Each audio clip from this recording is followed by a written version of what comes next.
आपका पेपर? मेरा बिल्कुल अच्छा हुआ एग्जाम। अच्छा, आपका शुभ नाम? आदित्य नाम मेरा। आदित्य नाम। तो आदित्य, जो आज जी एक एनालाइजिंग वीडियो है कि ये पेपर का लेवल कैसा था, किस पोर्शन से कितने क्वेश्चन आ रहे थे।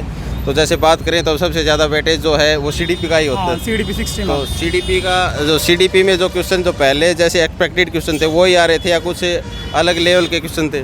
देखो, कम से कम 40 से 50 क्वेश्चन तो मॉडरेट थे, इजी टू मॉडरेट, लेकिन 10 क्वेश्चन ऐसे थे जिसमें सेम ऑप्शन चारों थे, वो बिल्कुल सेम लग रहे थे। मतलब 10 क्वेश्चन सिलेक्शन वाले थे जो ये हमें जज करवा रहे थे भी कौन सा ऑप्शन होगा। हाँ। बिल्कुल कंफ्यूजिंग ऑप्शन भाई, 2-3 ऑप्शन बिल्कुल सेम लग रहे थे। अच्छा। तो 10 क्वेश्चन आई थिंक थे हाँ, वो मतलब कंफ्यूजिंग था। बिल्कुल कंफ्यूजिंग था 10 क्वेश्चन। 40 to 50 क्वेश्चन बिल्कुल मॉडरेट टू इजी थे, लेकिन 10 क्वेश्चन में पूरा दिमाग लगाना पड़ रहा था। ओके। और जैसे बात की जाए, जैसे एक थोड़ा सा इधर आ जाते हैं, रिफ्लेक्शन जैसे सनलाइट का।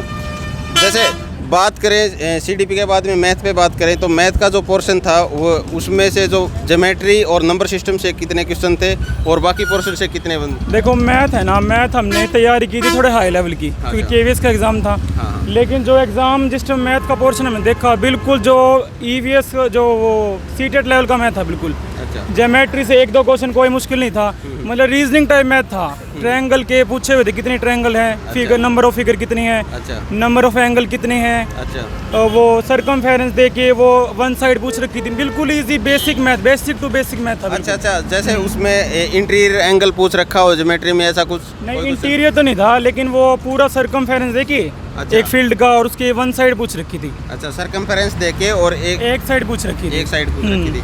और नंबर सिस्टम में जैसे सिंप्लीफिकेशन के क्वेश्चन बोडमास रूल पे थे या? मतलब नंबर सिस्टम इतना मुश्किल कोई खास नहीं था, लेकिन वो मतलब जैसे पॉइंट वाले सवाल है ना, हाँ। माइनस प्लस में जैसे 3 है, 3 फ्रेंड्स का वेट दे रखा पॉइंट्स के अंदर, उनका डिफरेंस वो, लेकिन 4 स्टेटमेंट दे रखी थी उन्होंने, और जिसमें माइनर डिफरेंस था बिल्कुल स्टेटमेंट के अंदर, तो वो थोड़ा उसमें मतलब टाइम टेकिंग था थोड़ा। अच्छा। हाँ। तो और जैसे बात की जाए रीजनिंग का, तो आपने बताया था उसमें ट्रायंगल काउंट करनी है, और इसके अलावा रीजनिंग में कोई क्वेश्चन ध्यान आ रहा हो? रीजनिंग में एक वो जो सीटिंग अरेंजमेंट का था भाई, 5 दोस्त थे वो गोल मेज के ऊपर बैठे हुए हैं। हाँ। वो था, और 2 क्वेश्चन स्टेटमेंट के थे, एक वो ब्लड रिलेशन के ऊपर था। अच्छा। एक ब्लड रिलेशन पे होगा 2 स्टेटमेंट, एक ब्लड रिलेशन 2 स्टेटमेंट, और एक वो सीरीज थी, सीरीज इजी वाली थी। सीरीज की थे। अच्छा। और बात की जाए जैसे हिंदी में समास अलंकार की, देखो समास संधि विच्छेद, समास अलंकार नहीं थे, ठीक है, अलंकार तो बिल्कुल नहीं थे। हिंदी में थे विलोम शब्द थे। जैसे विलोम शब्द क्या थे, उन्होंने मतलब एक विलोम शब्द चेक नहीं किया, उन्होंने 4 ऑप्शन दे दिए। अच्छा। असंगत पूछ रखा था भाई, कौन सा इनसे डिफरेंट है, मतलब वो डीप नॉलेज चाह रहे थे हमसे। मैं इंग्लिश का लेवल तो आसान बताऊंगा, लेकिन हिंदी बिल्कुल इजी नहीं थी। हिंदी पूरी मतलब डिटेल पूछ रखी थी उन्होंने, ग्रामर बेस्ड। अच्छा। और सीडीपी का था वो आपने बताया है कि 10 क्वेश्चन थे ऑलमोस्ट, वो कंफ्यूजिंग थे। 10 क्वेश्चन तो बिल्कुल ही कंफ्यूजिंग थे, जिसमें मतलब एस्पिरेंट को पूरा दिमाग लगाना पड़ रहा था कौन सा ऑप्शन। तो आप ऑल ओवर जैसे एग्जाम को क्या कहेंगे, मॉडरेट, इजी या फिर डिफिकल्ट?